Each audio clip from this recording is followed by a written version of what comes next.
I'm Alexander Hefner, your host on The Open Mind. In 1957, we introduced the American people to a then little-known civil rights leader, Dr. Martin Luther King Jr., who had just returned from the Montgomery bus boycott. Along his side was Judge J. Waties Waring of South Carolina, U.S. District Judge for the Eastern District.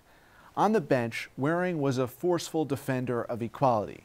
His decisions laid the groundwork for desegregation as law, Brown v. Board of Education, and a constitution capable of protecting the enfranchisement and emancipation of all people. 62 years after that broadcast, the native South Carolinian U.S. Circuit Judge who presides in Waring's seat has discovered with great historical insight the horrible crime that stimulated the judge's commitment to civil rights. In his new book, Unexampled Courage, The Blinding of Sgt. Isaac Woodard and the Awakening of Harry S. Truman and J. Waties Waring, Judge Richard Gergel has penned a moving account of the judge, his conversion from apathetic to the moral conscience of Southern jurisprudence. Welcome, Judge. Great to be here. Thank you. Watching that interview, which I know you did recently, Waties Waring here on The Open Mind, 1957, what most came to mind to you about his fundamental character? Well, first of all, it is a historic interview for a number of reasons. It's Dr. King's first national broadcast, and it is the only, to my knowledge, only surviving video of Judge Waring. Judge Waring had retired as a United States District Judge in Charleston in 1952 and had moved to New York. So this was 5 years after his retirement. He is 50 years older than Dr. King. And the host, who by remarkable coincidence, it was your grandfather, Richard Hefner, who conducted this interview, engaged the two in what was really a remarkable and sparkling discussion about the necessity of both civic activism as well as judicial activism to undo the Gordian knot of Jim Crow. And it is a remarkable interview by your grandfather, and it is a remarkable display of the emerging philosophies of Dr. King. They are so articulate. They both are so precise and courageous. When did the judge discover first the incident that occurred, the blinding of this sergeant who nobly served in the military for our country? Well, let me give a little background because in February of 1946, Isaac Woodard, like 900,000 other African-American veterans, were discharged from the United States Army after the end of World War II and were returning home, 75% to the states of the old Confederacy. Now, they believed that they would get a better deal now that they had served their country and fought and defended American liberty. But nothing had changed at home. The home front was still locked into the rigid life of Jim Crow, black disenfranchisement, racial segregation, lack of economic opportunity. And there was a natural clash that was going to occur. And that happened not just with Sergeant Isaac Woodard, but with many others. The event with Sergeant Woodard was literally on the day of his discharge. He was returning to his home in Winnsboro, South Carolina by bus, on a Greyhound bus. And in the midst of a transportation through rural South Carolina, he and the bus driver got into an argument. And when he arrived in Batesburg, and he wanted to use the restroom, and the bus driver spoke to him disrespectfully, and he retorted back, "Speak to me like I'm a man just like you." The next stop, the bus driver has him arrested, removed from the bus. And there, the police chief of Batesburg, South Carolina, Linwood Shaw, beats and blinds Woodard while he is in custody.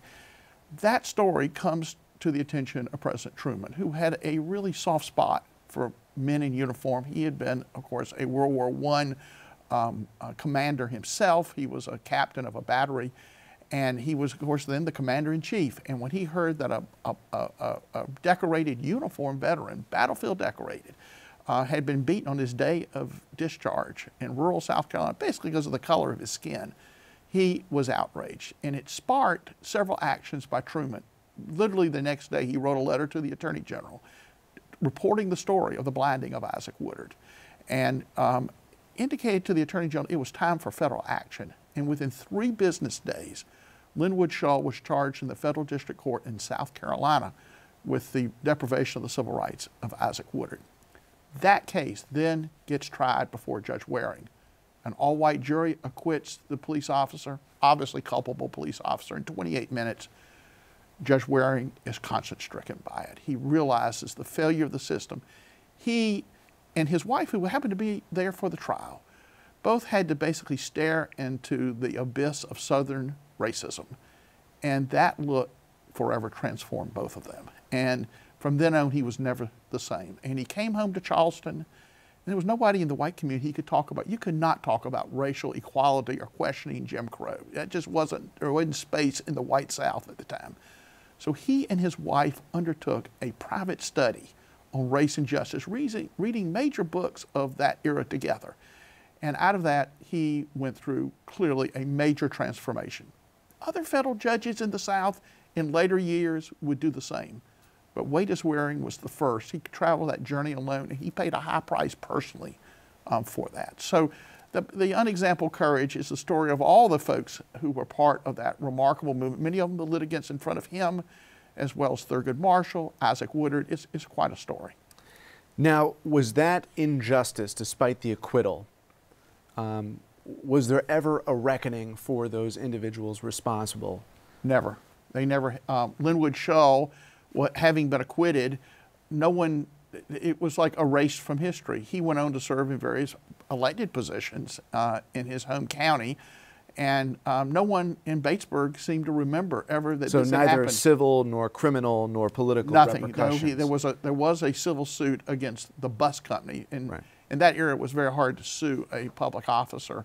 Today, that would be done, but then there really wasn't.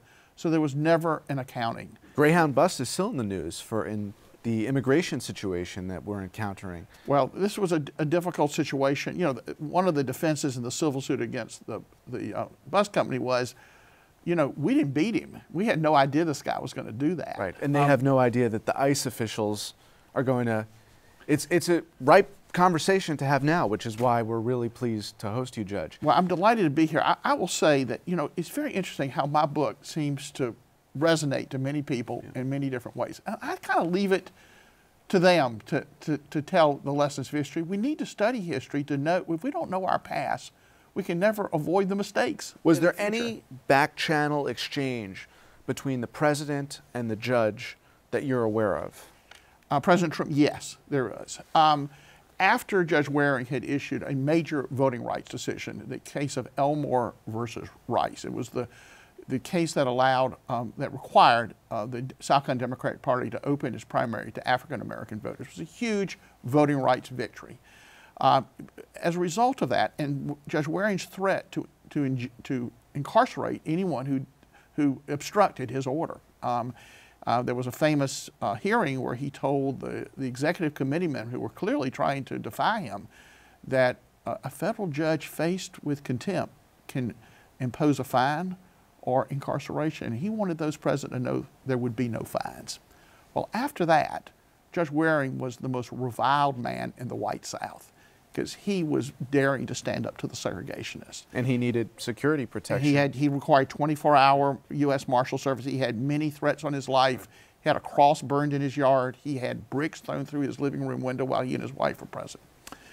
In December of 1948, after Harry Truman had been reelected, was then the greatest political upset in American history, he invites Waties Waring to the White House. Now that sent a message to the white South. He, you know, of course, there had been a Dixiecrat opponent against him. He invites Waties Waring to the White House. And the discussion opened with the president saying to the courageous judge, "Do you know the story of the Negro sergeant from South Carolina who was blinded?" And Waring responded, "Mr. President, I tried that case." Wow. And was he asking gullibly, or did he not really know? He didn't know. He did not know he had tried that case. Wow. That case had always resonated with Truman. Right. He would go back to that story many times to tell that story when he was discussing civil rights. I was going to ask you, Judge, did it have an equally potent resonance It did. for both men, and it seemed to be reciprocal? It was amazing that it would have the effect. There's a remarkable letter in the Truman papers at the Truman Library in Independence, Missouri. It was a letter he wrote to a friend. He instructed the library not to release it until after his death. And the letter, a friend wrote Truman and said, you need to get, during the election campaign of 48, you need to get off this civil rights stuff. You're going to lose the South and you're going to lose the election. Let Eleanor Roosevelt handle that problem. And Truman writes his friend back, it was Ernie Roberts, Dear Ernie, and he says, I'm going to tell you some things you don't know. He then told him the story of the blinding of Isaac Woodard. And he says, if I lose the election over this cause, this issue, it will have been for a good cause. Now, can you imagine a politician today saying that? You write, trying civil rights cases in Southern federal courthouses in the 1940s was, to say the least, a challenging experience. Federal district judges presiding in the South were frequently hostile and almost always unreceptive to civil rights claims. That was the context in which pre and post Brown v. Board, if you watch that 57 interview, the judge and Dr. King are saying this was the seminal event, but they hadn't achieved the restoration of law and order as we ought to understand it today. In fact, at that time, they were in the throes of bombings, and you know, Emmett Till had happened just 2 years earlier. I mean, it was a hot war. In response to the attempt to desegregate schools and the ongoing pursuit of equality.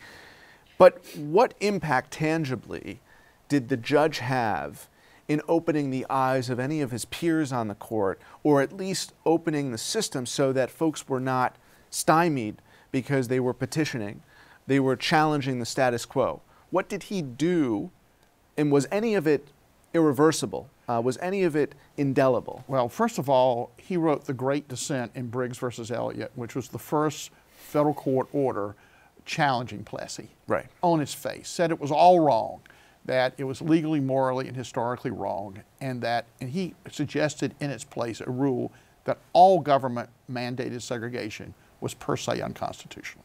That was Judge Waring's dissent in Briggs. That is the holding in Brown. It shows up 3 years later. So, and Marshall really studied that. Oh, no question. They now had a new concept to overturn separate but equal. It was per se inequality. That shows up. That in 1948, when Judge Waring issued the decision in Elmore versus Rice, and in 1951 when he issued the great dissent in Briggs, there was no one like him. There was not another Southern federal judge, but they would emerge. These were mostly Eisenhower appointees who were sort of Southern Republicans. And a lot of them were Southern Republicans because they were dissenters from racial segregation. And there was Frank Johnson in Alabama, and there were a number of judges on the Fifth Circuit Court of Appeals. And yes, they all looked to the legacy of Judge Waring. There's no question he was a huge influence on that next generation. What was the human effect of Waring on judges in generations to come, to follow? Well, Judge Waring is a hero for judges. I have given the talk, which is basically this book, in front of my colleagues on many occasions. And there is a wonderful painting done by Jonathan Green, a renowned South Carolina artist, of the opening day of the trial of Briggs versus Elliott, called Breath of Freedom, coming from a statement by Judge Waring that seeing this huge crowd come to this trial was like watching a breath of freedom. And that hangs, I would suspect, that print hangs in at least 100 federal judges' offices. He has given them signed prints. And so today, Judge Waring's legacy resonates among my colleagues. And many state court judges, I've been receiving letters from state court judges telling me they have read this book and how inspired they are by it. So there's a candle owned for Judge Waring in many courthouses this very day. You write, while Truman continued to mention civil rights in every State of the Union address for the remainder of his presidency and annually sent special civil rights messages to Congress, he turned his primary focus on civil rights to executive actions. And we live in an age now where some fundamental provisions of civil rights, namely the Voting Rights Act, have been eroded. And I wonder how you view the current jurisprudence that would, in effect, roll back some of the advances that Truman championed. Well, I have this question asked Mr. Hefner a lot. Yeah. And I give basically the same response. I don't really comment on cases I've handled or cases I might handle. Right. And I think everybody who might be a litigant before me is entitled to that. Sure. So I will leave to others to comment on this. I have had a fascinating response, a lot of different responses to the book about what the lessons they learned, and I think there are many lessons this remarkable story tells us. But I'll leave it to others to talk about the implications of those lessons. But you deal with the implications of those lessons on the bench. Every day. So what speaks to you most in the way that you go about judging that is either reflected in this history or is an effort to continue to seek the goals of Waring? Well, let me say this. Every day, I and my colleagues, some 600 and some odd federal judges across the country, and thousands of state judges, deal every day with issues about the rights of people in our court. Many of them are criminal defendants. If you put it to a vote, no one would give them any rights. But we every day protect their right to due process of law, to protection from unlawful searches and seizures. We enforce the rule of law every day. And if anything this book tells us is the power and the importance of holding the rule of law. And that is, inspires me as a judge. It inspired me in this story to write, is the importance that separates us really from any other society out there. And certainly the American jury system and the American system of justice is the model for the rest of the world. So this story in 1946 in many ways helps us on a path where we are today. It's not perfect. We got a lot of work to do. We do it every day. But the story, in my view, is the preeminence of the Constitution, the rule of law. What do you think that metamorphosis that you describe means in everyday language for people? It means that you are not judged by the color of your skin, but by the content of your character in. Of course, that's the great Dr. King line. Yeah, but probably. But is that it's really more than that. But that you are entitled to the basic rights of citizenship, which is the right to vote, untrammeled ballot, the right to a fair trial before a fair jury, right to equal justice in every aspect of life and equal opportunity. These are enduring principles, and we are an imperfect union, but we are aspiring, as Lincoln said, for a more perfect union. Right. Well, to me, I know you don't want to get into current case law. When you have a nominee for any circuit, federal court, any court, who questions the validity of Brown, I mean, that's a pretty strong signal, alarm going off if someone is not establishing the precedents that Marshall and Waring and others were. Or 9 members of the Supreme Court in May 17, 1954, right? Right. Well, I'm not going to comment on judicial nominees. That's really out of my lane. But we need to have judges, and I think we do have judges committed to the rule of law. And certainly my colleagues are. Looking at the judge and Dr. King in that 1957 interview, what do you think they would hope for the judicial system?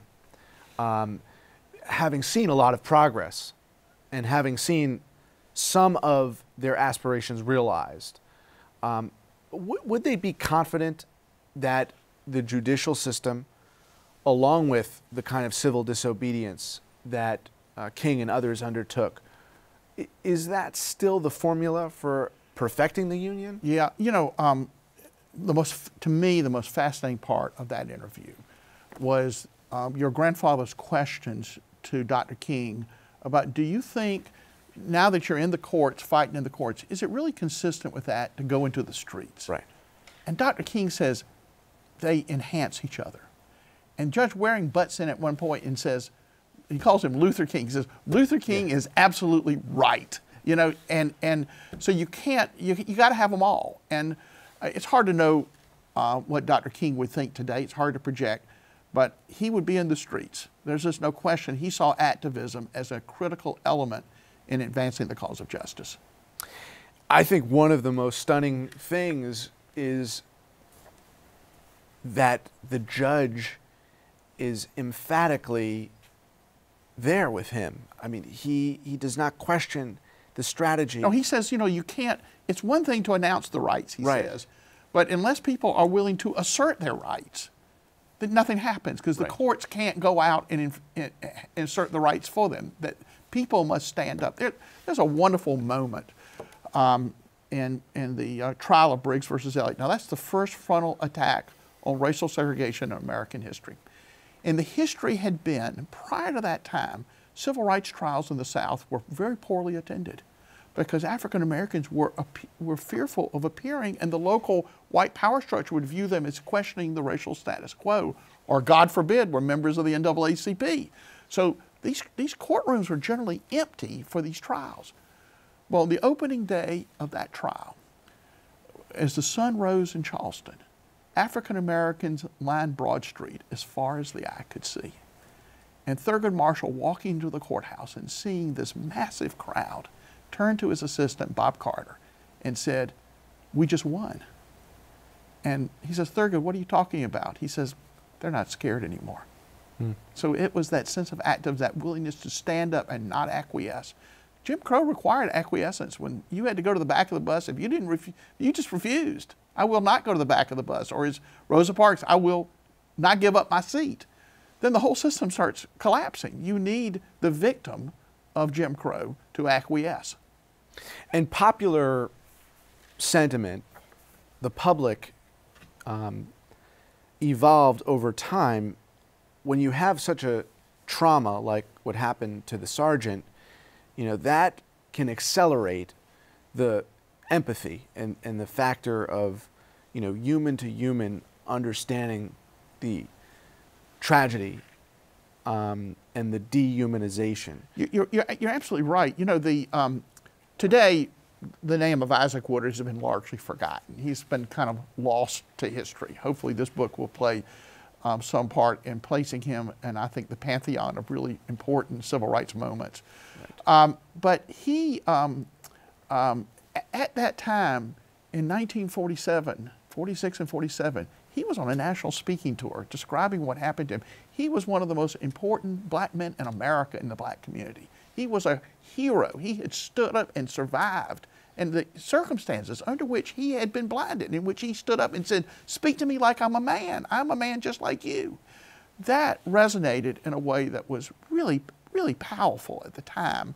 And I think that's, all these years later, I think it resonates today. I will tell you, I tell the story in the book, that I had read on the internet a letter from Julian Bond, the great civil rights leader, who said that the Isaac Woodard blinding ignited the modern civil rights movement. Well, I called him on the telephone. I'd never met him before. I called him on the telephone. I said, "Mr. Bond, I'm working on a book on Isaac Woodard, and I saw this letter on the internet." He said, "Yeah, I wrote the letter." And I said, "Let me tell you about my research with the impact of this case on Judge Waring and President Truman." And he listened and he said, "Well, Judge Waring was a friend of my father's. His father was the president of Lincoln University." He says, "He was a friend of my father's. I knew Judge Waring. And I know the story of President Truman integrating the armed forces of the United States. But that's not why I said this about Isaac Woodard."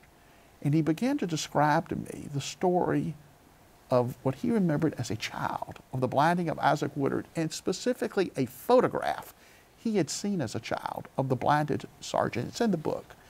As he described it to me, he began to weep openly on the telephone. He had to stop. And a little embarrassed, he says, "Judge, I apologize for my tears."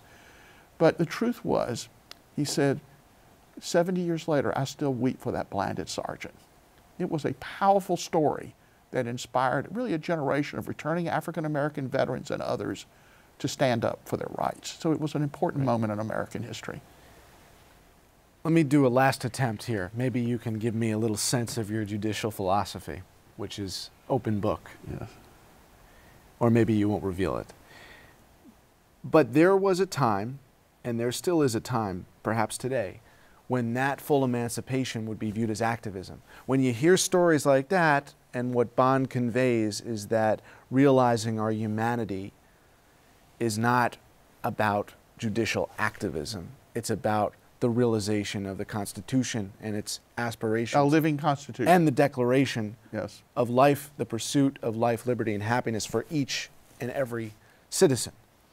And so maybe you can just shed some light at the conclusion of this conversation now on the judicial philosophy Judge Waring espouses, now the judicial philosophy that Judge Gergel espouses, in translating that raw human emotion into a constitution we can all get behind. Well, let me say this. You know, Judge Waring says there was a moment in his career in the white primary case where he knew his decision was going to be terribly unpopular.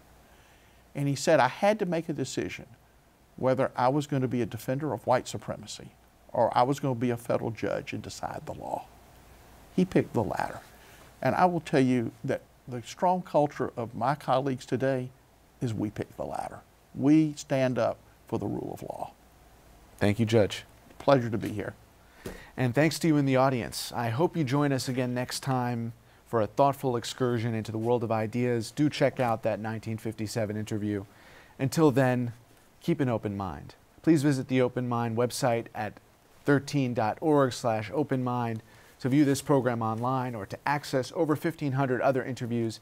And do check us out on Twitter and Facebook at OpenMindTV for updates on future programming.